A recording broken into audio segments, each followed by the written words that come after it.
Hey, how's it going, everybody? Welcome back. We got a podcast for you today, Saturday. Keeping up with my schedules and everything. So let me just kind of open up the chat section so we can see what people are chiming in on. But yeah, I figure people are going to be really busy today, just because this weekend is Memorial weekend, Memorial Day being Monday, so it's going to be like super busy. So I posted a shorts on YouTube, and I was like starting to maybe do like every other Wednesday at the podcast, and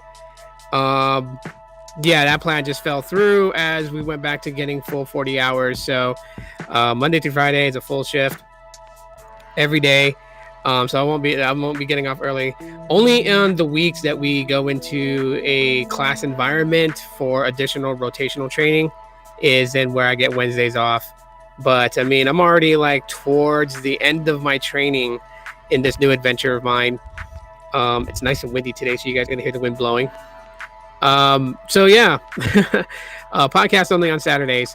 And those people who are members of the channel, big shout out to you guys. You guys may have seen maybe about like another upload or so of videos just for you guys. So if you're not a channel member, you might want to think about doing that, because I'm thinking about I am going to be doing more content for the members, something specifically for them, showing my appreciation for them being members of the channel.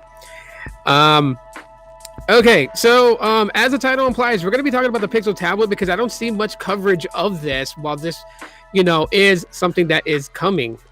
We got reports from, I believe it was from 9 to 5 Google, and there's several other publications that are kind of mentioning the Pixel tablet. I remember talking about how cool would it have been if there was a Pixel tablet. I mean, yes, there is the Pixel Slate. That is a tablet form that you can bind a keyboard with it, and you can, use a Pixel pen with it. It's an all-in-one, right? It's an all-in-one, Chromebook / tablet. So, I mean, there kind of is a Pixel tablet. It's just like when people were like the Pixel book, which had the same colorway as the original silver and white Pixel. People were like, that was the very first Pixel book. It actually wasn't. There was a Chromebook, a Pixel Chromebook, or a Chromebook Pixel, that was actually very first, and that came out like years and years and years ago. So with that being said, we have a Pixel tablet that's coming along the way. And I'm going to try to throw it up on screen here.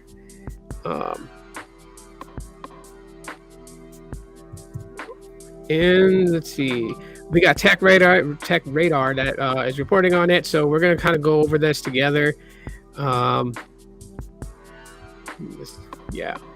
screen share this, and just kind of like, just have a little fun with it, So, no, that's not it. I gotta memorize. Which one is the? I believe it's this one. Yeah, it is. Okay, let's start it up on screen. Make sure that we have it on, and voila. Alrighty. Let's get that out the way. And I'm going to full screen this, so I'm actually just going to close out side chat. I'll bring it back up later on when we have more dialogue. There we go. Let's full screen it. What up, Baby Yoda? What's going on, man? Welcome in. All right, so we're going to talk about the Pixel tablet here. Google Pixel tablet, everything we know so far. This was published out 7 days ago. And no, I don't want any updates, but 7 days ago by Tech Radar website. So they got an image of the Pixel tablet right there, and the front of it and everything like that, which is kind of a little unorthodox compared to other tablets. Majority of the time, they usually have the selfie cam right here, considering the fact that some people will take a selfie in portrait mode with a tablet. But with the Pixel tab, it's in landscape position in the center on the top.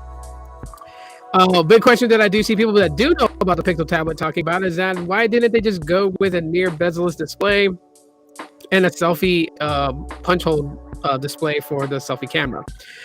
I don't know. I'm assuming that the bezels on here are here because obviously one of the big key things about tablets that most people use is for gaming. So a place for your thumb to rest, so you're not doing accidental touches on the display when you're gaming on the Pixel Tab.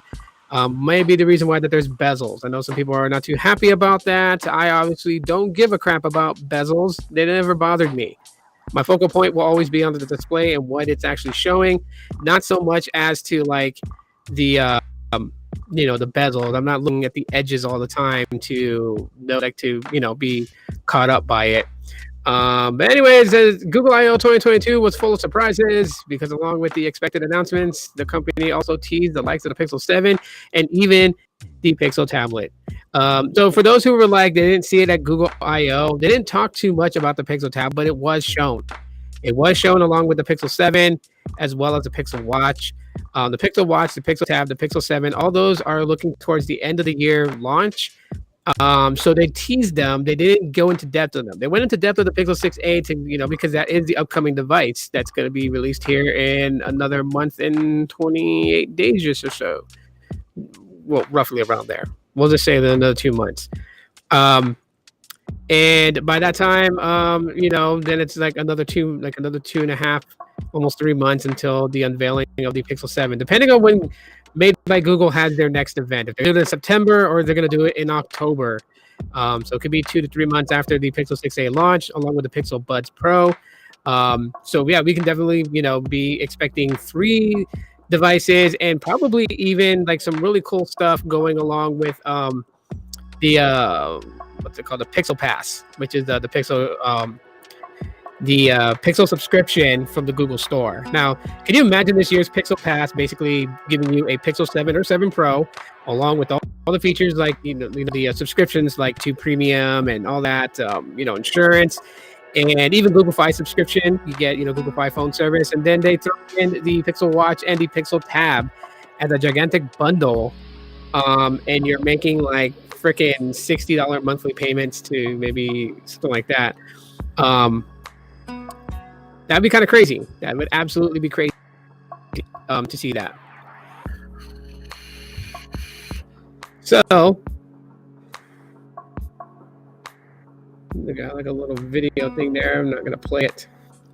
The company didn't get into any more specifics than that, but we can take an educated guess on what we might see, as there are 2 points in the year when Google tends to release new hardware. First, there's Google I/O, which we already had passed.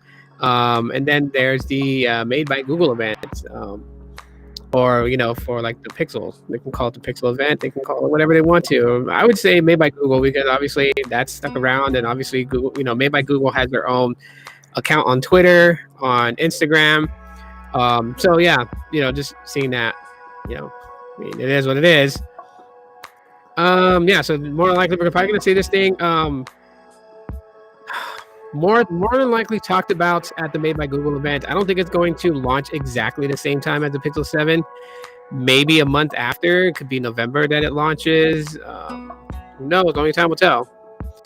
The likely option that they think October is more than likely that option, but Google didn't sound certain that the slate would even be out by the end of 2023. Rather, that's just the company's goal. So they're looking at this probably for an additional year. 2023, that's gonna suck. We have to wait like another year. That's not gonna be cool at all whatsoever. They didn't really say much here. Google has confirmed that it's aiming to launch the Pixel tablet sometime in 2023. Okay, so we're looking at 2023. Apparently, here's the rumors on it. Basically, from the design, which is a bit like the Google Home Hub without the stand, we're thinking this will probably be mid-range slate rather than a high-end one. So it could be more of a competitor to the basic iPad 10.2 or the iPad Air than the iPad Pro 11 or the Samsung Galaxy Tab S8 Ultra. Beyond a brief glimpse of it, Google has revealed that the tablet will use the company's Tensor chip. Well, duh. However, given that it's not landing until 2023, we expect it as yet to be announced with either the second or the third generation of the chipset. So more than likely Cloud Ripper. I'm going to go with Cloud Ripper as the chip that they're going to use in the Pixel Tab. I don't really see them putting the next generation Tensor chip inside of it. I'm not talking about the Tensor 2 or Cloud Ripper, which is its code name. I'm talking about the Tensor 3. I don't see them putting that in the tablet, before launching the Pixel 8. So I would say, yeah, more than likely, pick the Tensor 2 chip is going to be in the Pixel Tab. And Cloud Ripper is supposed to be like miles and miles ahead of the original Tensor chip. So we're talking about better performances on that, better handling of processing AI, better graphics processing, better security, all those things with the Tensor 2. It's supposed to beef up a lot. Of course, with the additional AI features such as like what's it, Magic Eraser and all that stuff. It's supposed to be a lot more quicker to basically process those changes in photos and stuff that we're using out of the photo and such. So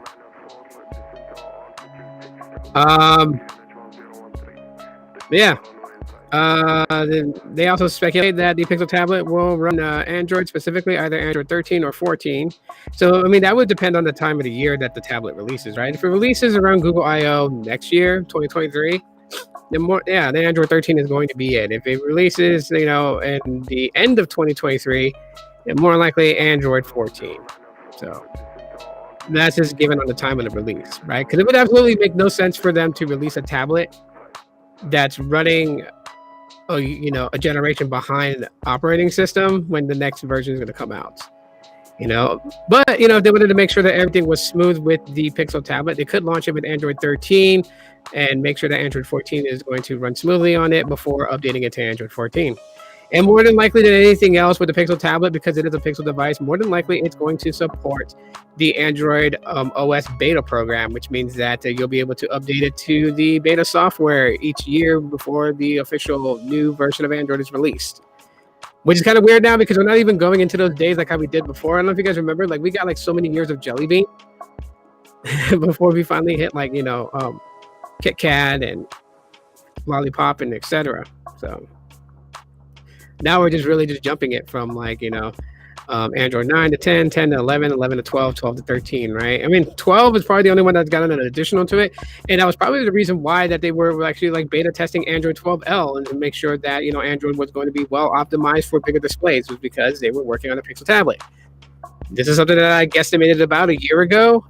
And while I'm happy to say that, hey, you know what, my guesses were on spot with them making a tablet, it begs to differ if the tablet is going to basically be successful. That is the huge point behind all of this.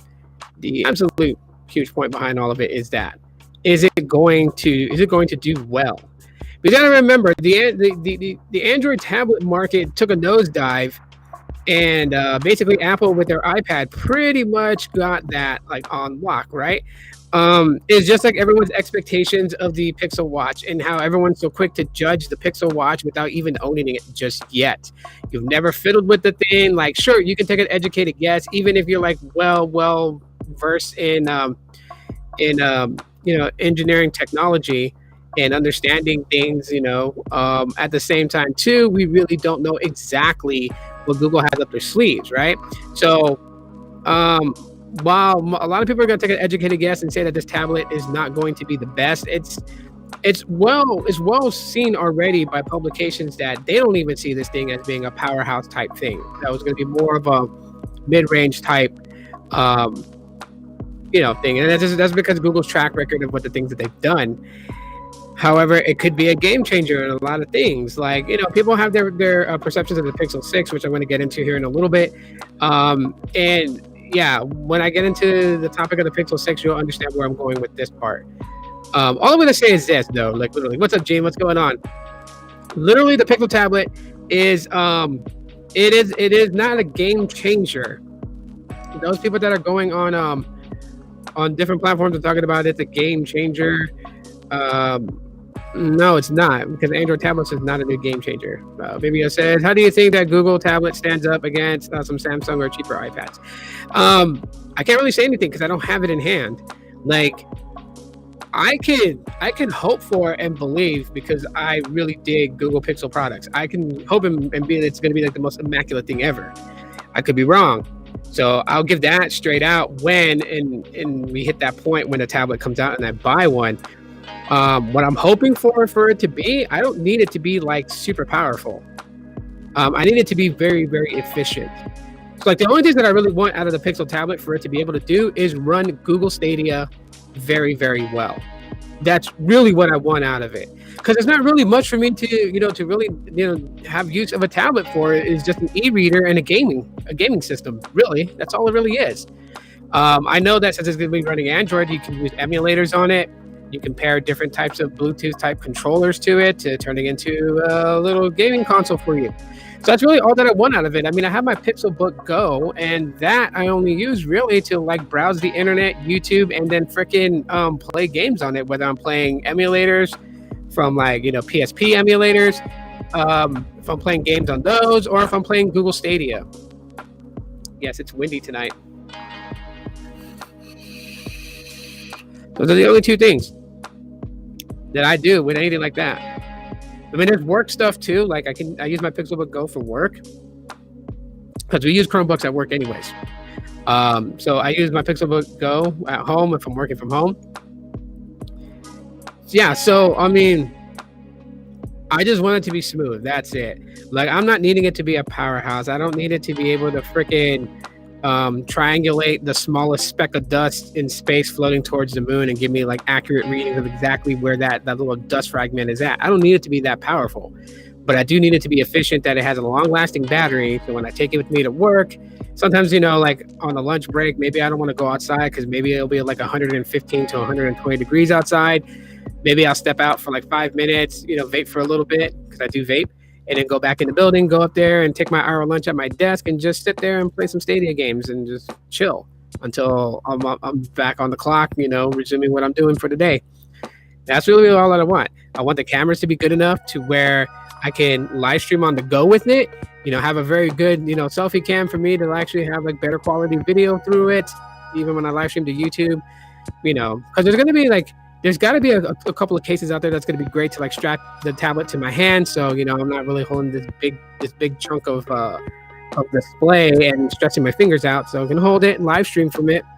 I'm hoping that it is 5G capable, not just LTE. Not to get pop a SIM card in it and get LTE signal, but pop a SIM card in it and get 5G signal. I think that would be great, and I would love for it to be just one tablet and not like several different models of a tablet, because I would want all of them to literally support millimeter wave all the way down to low band. Like let's stop doing this sub 6 version, millimeter wave version. It's just annoying in my opinion for that. There's no real need for it. Hey, what's going on? Anthony, welcome. Thank you for popping in. All right, so let's move on to the next. Let's move on to Google Fi. I did drop a video where I talked about why I left Metro by T-Mobile for Google Fi. I know some people are going to think it's really weird as hell that I did that. And you know what? Like, the family is on the Metro plan. I never shut down my Metro family plan. That's still active because I have the home Wi-Fi. And the home Wi-Fi works great. I'm using it to live stream right now. So, it's working good. And yeah, so I just narrowed down everything down to Google Fi. Been using it. I gave some reasons in yesterday's video that I uploaded why that I pretty much like Google Fi.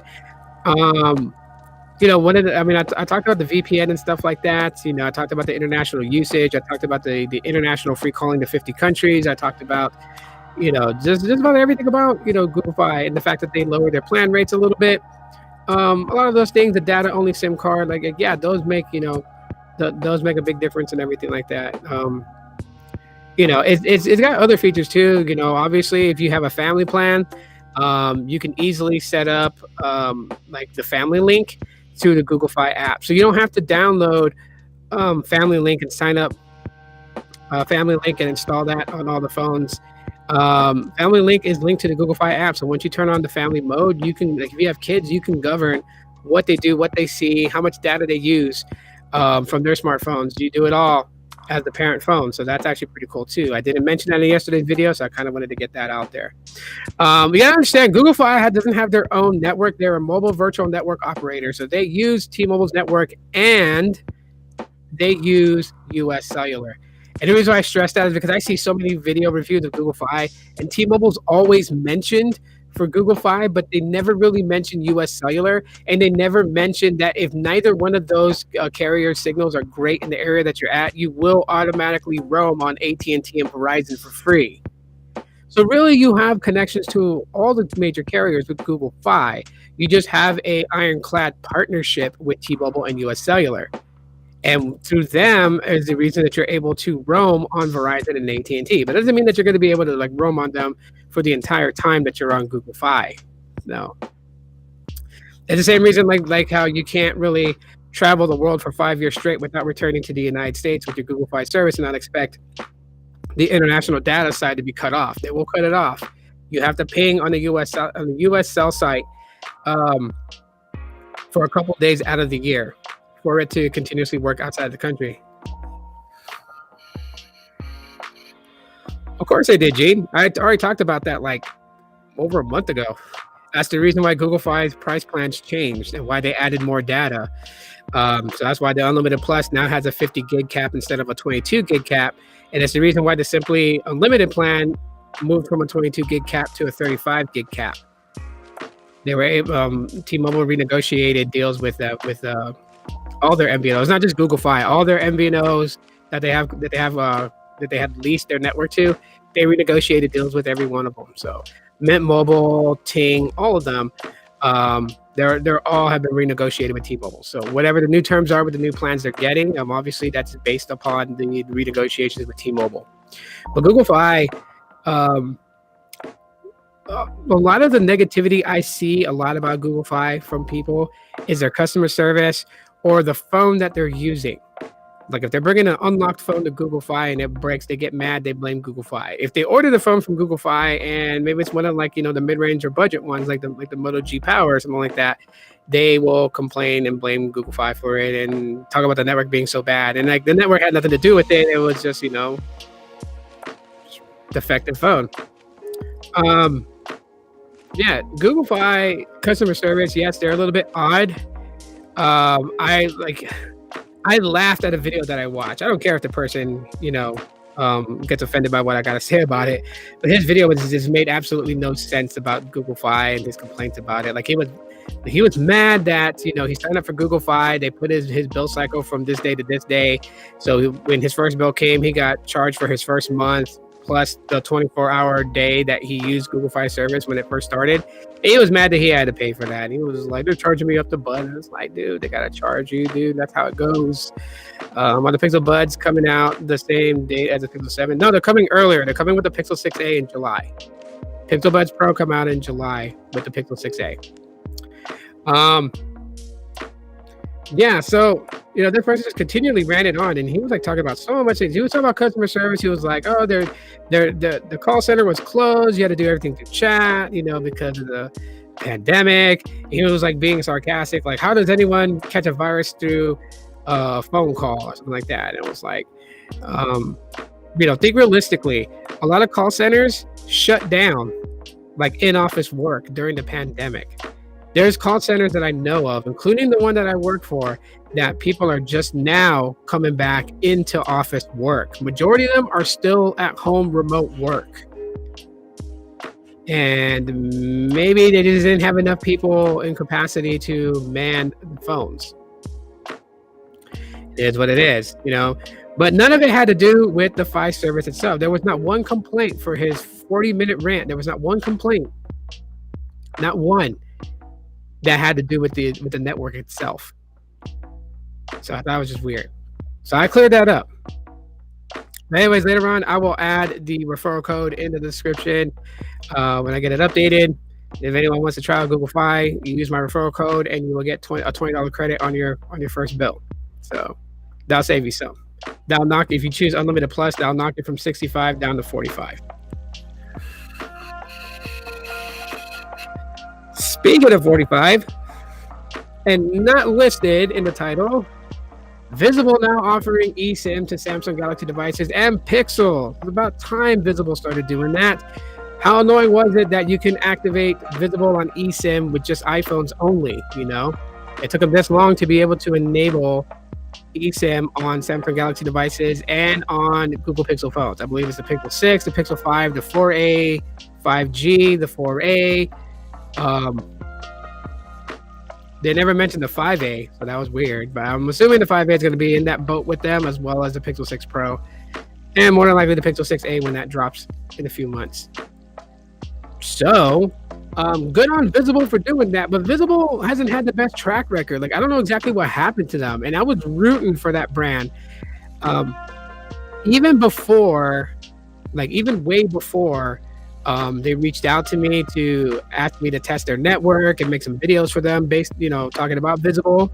And I wasn't the only one. Jay Wills was another one they reached out to. There were many more YouTubers they reached out to and gave us a month's service and ended up giving us some swag afterwards as a thank you for, talking about Visible and also letting us in on the secret before they were ready to tell the public that they were uncapping their data. So all that stuff was just like, whoa. And, I was really behind Visible. I was really rooting for them. Like, I really wanted them to succeed, but they just began to fall off. Pointed out my numbers from Visible. They were horrible. Yeah, they went downhill. Like, everything with them went downhill. And like, the sad part is that it's well documented and well known that Visible is a branch of Verizon. And Verizon is always looked at as king. They're always looked at as the best, regardless of any situation. There's people who just, like, completely suck on the milk and honey flowing from Verizon so much that there's like Verizon could do no wrong. So it was just so weird to see that Visible was like the redheaded stepchild that just got mistreated. I mean, like on Reddit and a lot of other chat sources where people just basically go to either talk about the internet, talk about mobile technology, and bitch about shit. There were a lot of people who were just frustrated, and in this instance I can understand why they're complaining, and I agree with them. They don't have access to C-band support. They don't they don't get on board with Verizon's ultra wideband network. So they get no N77. That sucks. You know what I mean? It was already crappy that when I was using Visible and I put it in my Pixel 5, which does support millimeter wave, when I was outside of a Verizon store that does have millimeter wave signal, they have the node inside their shop pointing out. I parked at a very good distance to kind of allow that connection and attempted to try, and I was not picking up millimeter wave at all whatsoever. When I had my Verizon postpaid line, yeah, I picked up millimeter wave. Yeah, it was really fast. 3 to 4 gigs. It was really quick on a downlink and like 1.5 gigs on the uplink. That's fast. So like Visible gets treated like the redheaded stepchild. It gets no love from Verizon. What's the point? What is the point of having them? I mean, I'm not trying to tell them to get rid of them because honestly, I support Visible. Their ideas, their method to the madness, it works. $40 with taxes and fee included for unlimited everything. Unlimited talk, unlimited text, unlimited data, unlimited mobile hotspot. We're not talking about metered hotspot. We're not talking about limited hotspot. We're not talking about fast hotspot till this threshold and slowed for the rest of the bill cycle. We're talking unlimited. Yeah, it's not the best for gaming, obviously, because the latency is garbage, to be honest, right? 198 millisecond ping. Ouch, is what I say. See, that's crazy. So Baby Yoda says that Visible's there, gets access to N77 at his house. That's crazy because you are but one of the few people I know of that talks about Visible and gets access to that N77 connection. A lot of people that have Verizon that have connected to it switched over to Visible and they get no connection to it. And I know part of it could be the phone that they're using, because there's only specific phones that can connect to N77. But I mean, I believe the S22 Ultra is one of them. And for a person to actually have C-band in their city and know that they have it and switch over to Visible to save money and then not have it anymore, that's crazy. So hopefully they give access to Visible customers. It's not like that they can't. I mean, again, they're using Verizon's network. So Verizon governs the overall.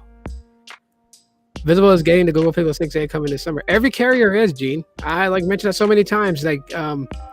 T-Mobile and Verizon are not the only ones getting it. AT&T is going to get it. The prepaid companies are going to get it. It's going to be sold in a lot of places. Pixel 6a is really, really, really, really being pushed. obviously. And it's because the 8 series devices have a better sale than the flagship devices do. At the end of the day, Google's looking to hit its mark again with the next lineup in the 8 series, Pixel 6a. So, but yeah, hopefully Verizon stops treating Visible like a redheaded stepchild and starts nurturing it a little bit more, giving a lot of customers C-band access where C-band is live in those markets. That would absolutely be great. I would definitely applaud Visible for doing that. Because other than that, I mean, Verizon connection is good in your area, then you're gonna enjoy Visible. Visible is actually pretty good where Verizon is really strong at. The other thing to Visible that they gotta stop doing is shutting people's accounts down. I did not know there were so many people who had their accounts closed. I was one of them. You can look for my videos where I talked about it, but basically in a nutshell, when Visible approached me to test their network and do some videos on it, I did. They had a old style referral program. For every referral you did, you got a $20 credit. They must have underestimated all of you, because when I put that referral code after that, when I told she wasn't head of marketing, but she was part of the marketing team. When I told her that I was going to keep Visible as my personal line, and we had to. It's not like we could have just been silent and just kept the phone line. We had to, because they paid for the first month using a company credit card. So they had to switch over a lot of the info, like my address, my payment method. So I wasn't using the company's credit card anymore to pay a bill. I would be using my own, paying out of pocket. And so when I kept the Visible line, I kept sharing the Visible referral code. And I shit you guys not. Some of you guys who were around at that time when I was talking about Visible quite a bit, you guys may have remembered that I was always giddy-ish and talking about how I had $500 in credit with Visible. And remember, every month at the time, Visible was $40. So literally I was paying nothing. I think I went 2 years plus without paying for Visible service. And then one day out of the blue, I got an email saying that, they're sorry to see me go and that my line was being canceled. By the time that I even reached customer service through chat to try to find out what the hell was going on, they had already canceled my account. They had already wiped it. They could not recover it. And then they were they couldn't give me back the credits if I created a new Visible account. They could not give it back to me, even though I had recent screenshots. Because I was sharing on Twitter quite a bit, every time that the credit would go down a little bit, how much credit I still had left. So to try to calculate how many years of Visible service would I get for free, obviously Visible put a stop to that. But I wasn't the only one. There were a lot of people who did. There were a lot of people who were not content creators. They weren't YouTubers. They weren't TikTokers. They weren't Instagrammers. They weren't Snapchatters. And they were taking to Reddit fully upset because they earned $100 in credit, $200 in credit, and their accounts were just shut down. They lost all that credit. So it's Visible has a very bad habit of doing a referral program and giving customers who are doing word of mouth business for them credit, and then shutting their accounts down because they earned too much credit. I earned half of $1,000. I was going to be well taken care of on Visible service without paying a bill for a while. I understand that, but here's the thing. To amass that much, let's do the math here. And I suck at math, so we're just gonna do it like this. Okay, let's just round it up to 500, right? That means that I brought 25 customers. I brought 25 customers to Visible to earn that amount of credit. 25 customers. Okay. Yeah, it's not a lot. It's not. Do you imagine? Let's find out. If every single subscriber I have was to subscribe to that, let's sign up for it, right? Let's say 11,000. We're around to 11,760. Okay. Times 20. So $20 times that amount, that would have been $235,200 in credit. I would have unlimited service with Visible for free, probably until I passed away. So they were dang lucky that at the time I didn't have 11,000 subscribers. So that's one. And two, not every single person that was subscribed went and activated Visible service with my referral code, or there would be shit in the bucket. So yeah, that's the other reason why I didn't go back to Visible, because I don't trust them anymore with their referral programs and their bonuses, right? Like, they brought something cool, the Visible Party Pay, which is, basically like a family plan that was an unorthodox family plan, because you didn't have to be family, you didn't have to live in the same home.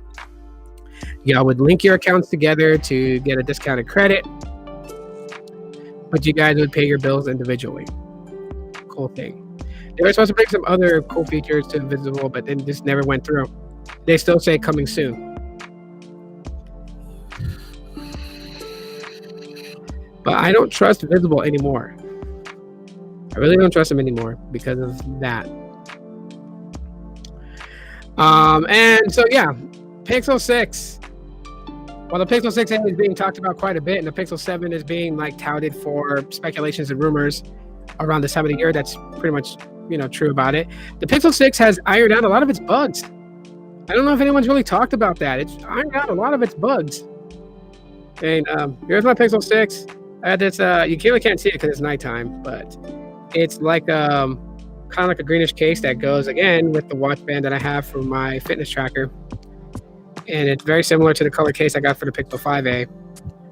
The Pixel 6 has actually been doing really, really good. I've noticed not a lot of bug issues that's happened. I mean, the other Pixel 6 that I have that the missus is using, she has experienced a bug that when plugging in any of the Pixel chargers, chargers that came with previous Pixels, the 18-watt charger or even the 30-watt charger that I bought through Google, her phone was not charging fast. Like, she would put it on the charger, it would be like 18%, and then 3 hours later, she comes back to check her phone, and it only gone up to like 27%.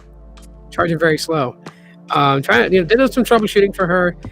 Decided, I'm just going to see if it's, if it's the operating system or what. So I ended up enrolling her phone into the Android 12L beta program. So it's not in 13 beta, it's in 12L beta or 12L. And, it installed the software, plugged in a charger, and long and behold, it starts charging fast again. So it was a software issue. I looked online to see if anyone else was going through any issues with that. I didn't really see much of any posts really kind of talking about that.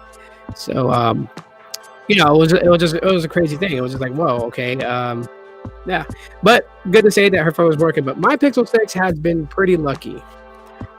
Barely.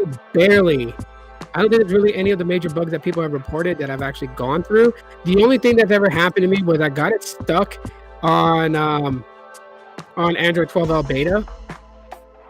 Lou, what's up, man? What's going on? All is well. All is well with me and my kiddos, man. I'm a little tired today because we went to the pool to go swim. And if you guys ever get that feeling when you guys go swimming, and when you guys get home and then you just feel tired, like you want to sleep. I was gonna go to sleep, and I was like, I got to do the podcast today because I promised every Saturday I would do one. So yeah, thank you for asking. Really appreciate it. And I hope everything's good in your neck of the woods, man. But yeah, I didn't really have much problems with the Pixel 6 at all. But the 12L beta, what was happening was I was trying to go back to regular 12, and when I was doing that, it would be stuck. So I had to unlock the bootloader, use the Google Flash tool, and flash Android 12 back onto it. That fixed it, but I forgot to relock my bootloader, and so it's unlocked. But if I want to flash a custom ROM, I know I can right now, and if I wanted to. But yeah, it's doing all right. Like I said, the cameras and everything, it's holding up very well. So, again, the Pixel 6 follows the same moniker with all Pixel phones released, and that's they get better over time. And I know that sucks to say because people are like, why do I gotta wait for a phone to be good? It should be good on day one. And I agree with people on that. I really do. But I'm here to say that at least it didn't stay shitty the entire time. It's ironed out a lot of its bugs and corrected a lot of the issues that it's had. And I gotta say, the Pixel 6 is right now, it has my Google Fi service on it. And it's going to stay on it until literally I get the Pixel 6a, which I might just throw the data-only SIM card in the Pixel 6a, like I'm doing with the Pixel 5a. The Pixel 5a has the Metro tablet SIM in it. I might move it from this phone to the Pixel 6a when I get it. Or I can put Google Fi service on the Pixel 6a and throw the Boost Mobile SIM card back into the Pixel 6 and use it as that. I mean, there's so many things that I can do. There's so many Pixel devices that I have. Like, I spent a grip of money. Not bad for a poor guy. You know, I may not have gotten it on day one of launch and have it come in like so many other people who do their unboxings the very day that their pre-order arrives, but you know, I'm able to keep up with these Pixel devices, not only for my personal usage, but to be able to give you guys, you know, some sort of perspective on them. No, I have not been invited into Team Pixel. Still have not. And it's okay. But yeah, I'm like, right now, I'm saving for the Pixel 6a. I'm buying one. I'm going to get the chalk colored one. And so, yeah, I'll figure out what I'll do with the Pixel 6. But the Pixel 6, I don't want to put in the drawer. No. Don't want to do that.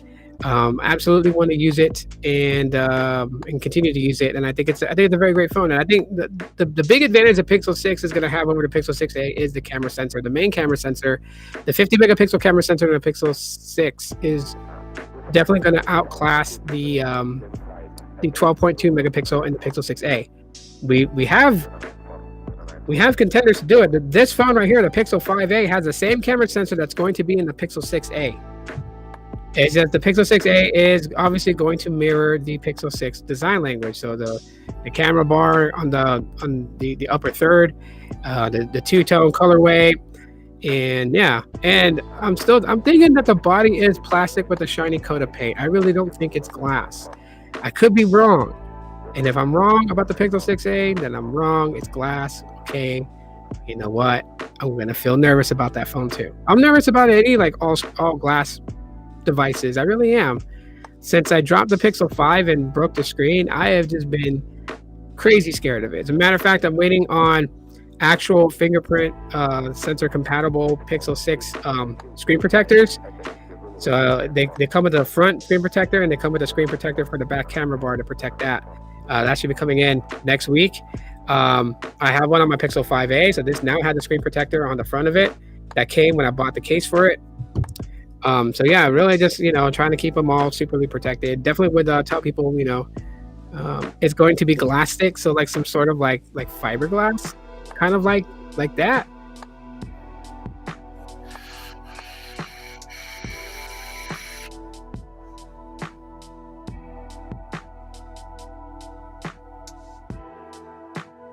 T-Mobile needs to have coverage all over the United States and other countries as well, like Canada. Real talk everywhere. T-Mobile has coverage in 170 countries. That's how Google Fi is able to do that. If no one knows this, the reason why Google Fi is able to have service in 170 countries is because some of the countries they partner deals with to use their local carriers, and some of them T-Mobile has brokered a deal with local carriers to be able to access their network for T-Mobile customers to be able to roam on. Google and Google Fi has those deals in place. And it's phenomenal to be able to use it, and even use it in places like China. When Josh Vergara and I forgot what the other guy's name is. They at the time Josh was part of Android Authority. They did a little quick podcast video talking about Google Fi and their travels. And in China, you know, they're not able to get on Facebook or access Google Drive and stuff like that. But when they turned on the Google Fi VPN and used a hotspot, they were able to access it. So when you go there with your Google Fi phone, you will be able to access Facebook. You will be able to access things that what they call the Great Wall of China does not permit. So you'll be able to do that. So like, yeah, Google Fi does have that.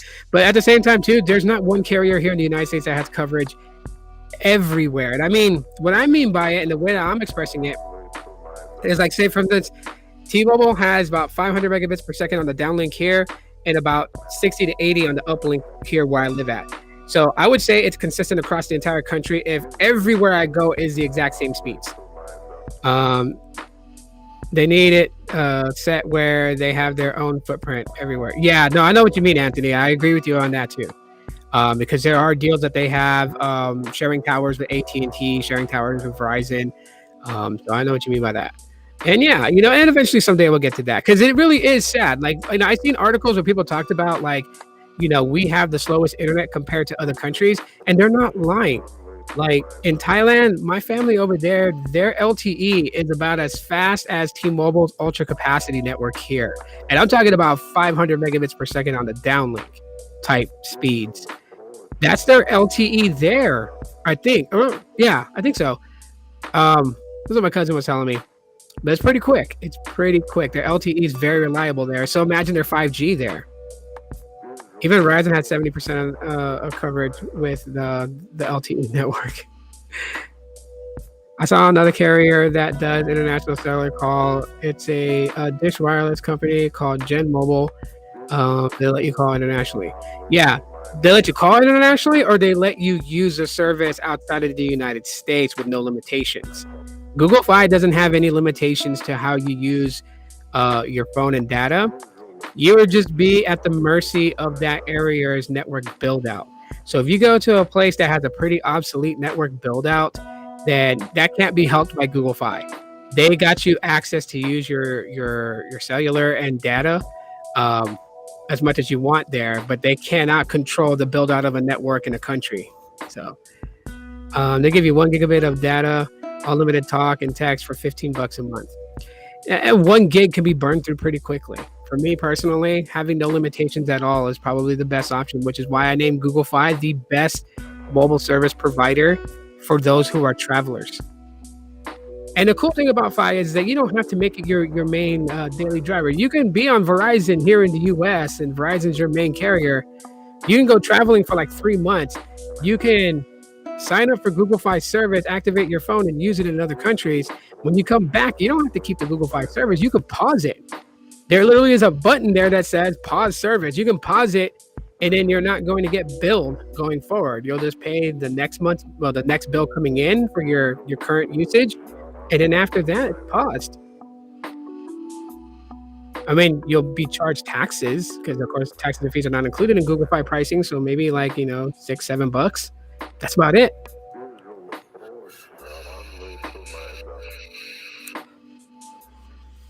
But anyways,